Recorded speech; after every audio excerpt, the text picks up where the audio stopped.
Khuzestan, one of the oldest cultural regions in Iran, has a rich history dating back to ancient times. It is home to a diverse society comprising Arabs, Persians, Bakhtiari Lurs, and Kashkai Turks. The presence of Arab tribes in southern Iran dates back to the Parthian dynasty, with their influence documented throughout history. During the Sasanian Empire, Arab tribes played a key role in assisting Ardashir Babar Khan. In World War I, Arab tribes in Khuzestan fought bravely in the Jihad war against British forces, employing guerrilla tactics to secure victory. Commemorated at a cemetery near Susangad, their resilience and courage continue to symbolize the region's history of resistance against foreign invaders, including the Ba'athist regime of Iraq.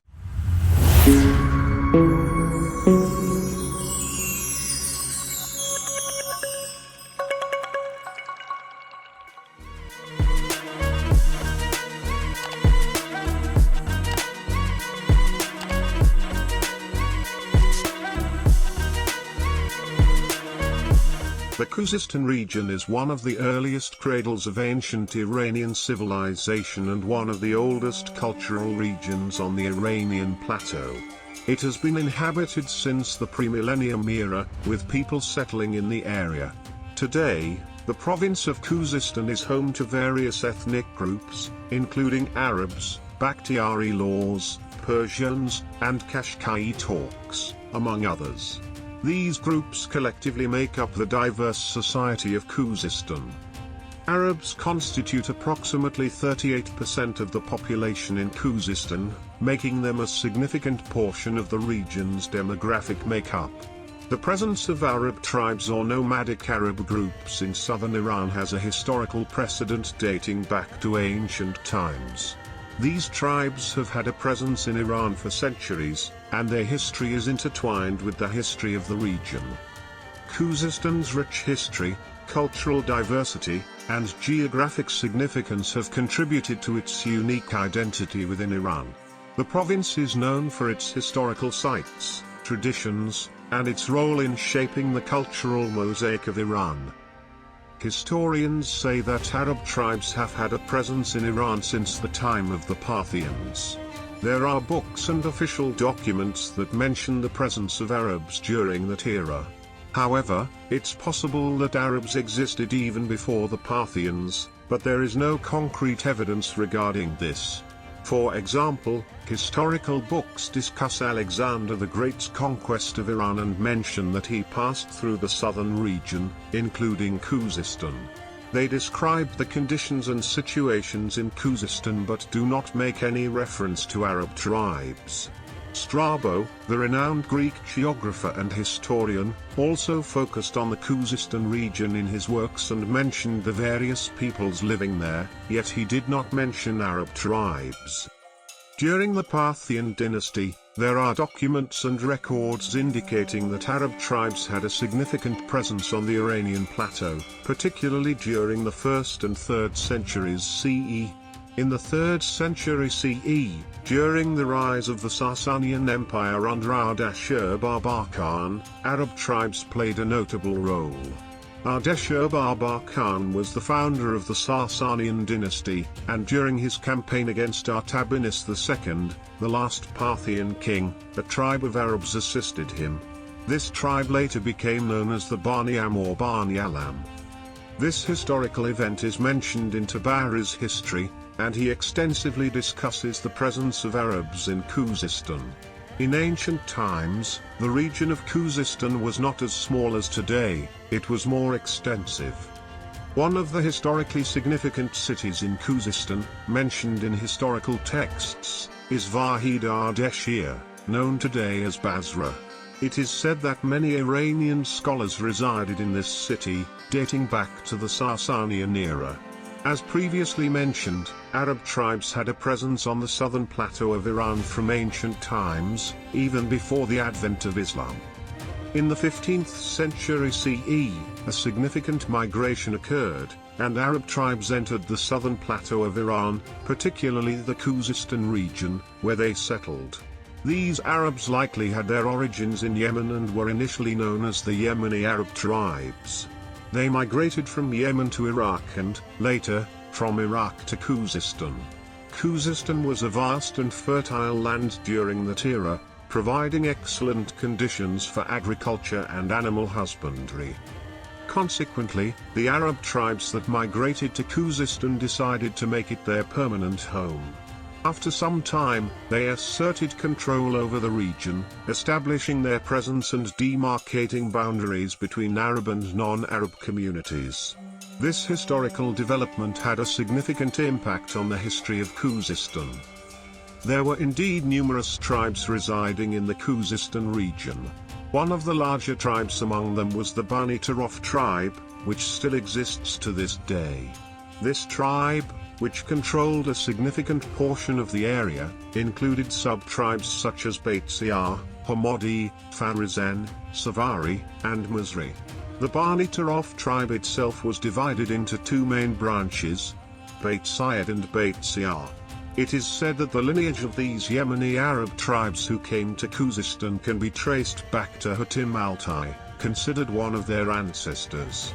Hatim Altai is counted among the forefathers of these Arab tribes. During their movement and settlement in various parts of Khuzestan, the Arab tribes reached a place known as Mahmer, where they eventually settled. The name of this place was later changed to Horomshah. Another group of these tribes established themselves in the Carthagena region, which was later named Susangat. In this manner, the Arabs expanded their presence in the Khuzestan region.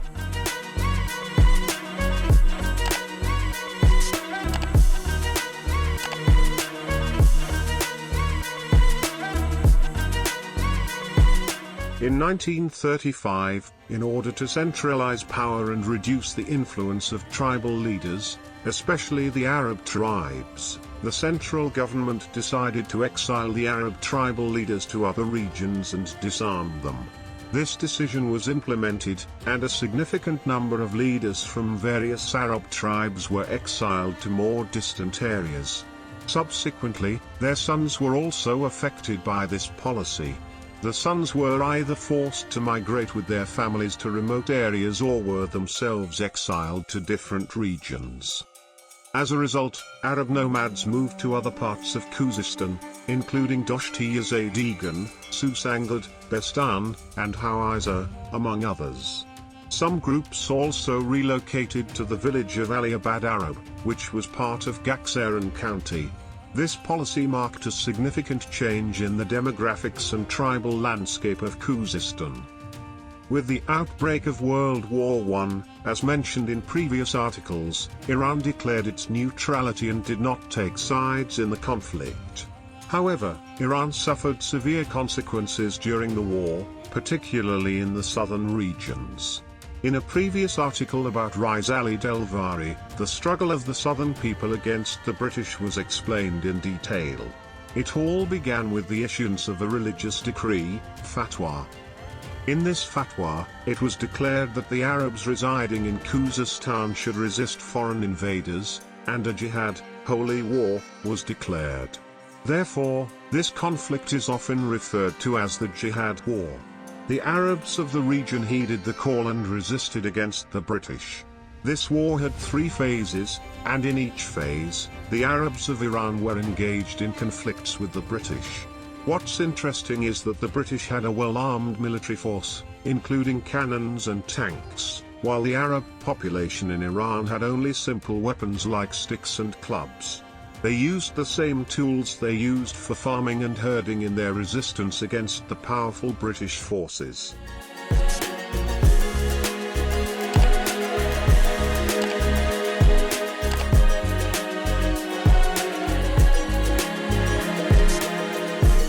The first phase of the war began, and clashes ensued. In this phase, 500 Arabs from Iran lost their lives.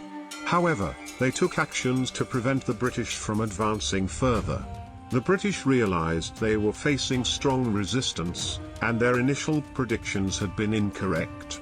It's reported that the British forces numbered around 12,000 troops in Iran. In the next step, the Arab forces cut the communication lines of the British Army, making it impossible for them to coordinate and receive assistance, dealing a significant blow to the British.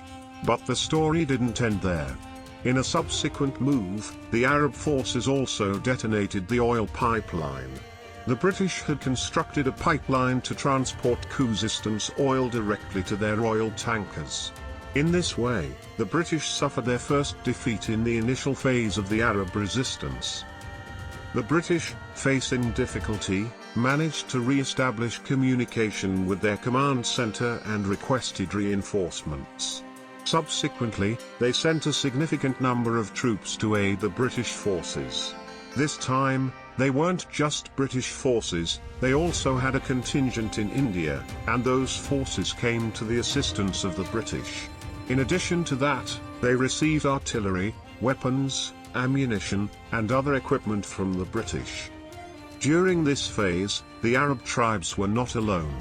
The Bakhtiari tribes and other tribes also came to the aid of the Arab tribes. However, in this phase, due to the better equipped British forces, they achieved victory and managed to make some advances. Unfortunately, many Arabs and Bakhtiari tribesmen lost their lives in the second phase of the conflict. The British advance in the second phase did not last long, and their victory turned bitter. The military strategy shifted during this phase towards guerrilla warfare.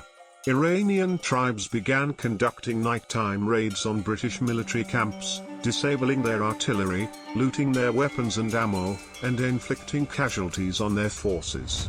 This tactic proved to be highly effective and inflicted significant hardships on the British. Guerrilla warfare tactics employed by the Iranian tribes made living extremely difficult for the British forces during this phase. The English, realizing they couldn't overcome the Arab tribes, were forced to leave Khuzestan. The victory in this battle belonged to the Arab tribes present in Khuzestan. Despite all their artillery, tanks, and weapons, the English had to admit defeat and vacate the region. About 10 kilometers from Susangad, there is a cemetery that contains the tombs of those individuals who lost their lives in the jihad war against Britain.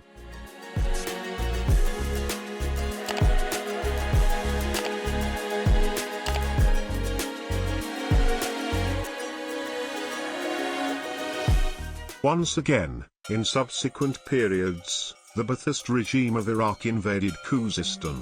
However, a similar outcome occurred, and Khuzestan became a battleground for foreign forces. In addition to other tribes, once again, the Arab tribes resisted the Ba'athist regime of Iraq, and ultimately, the Iranians emerged victorious again.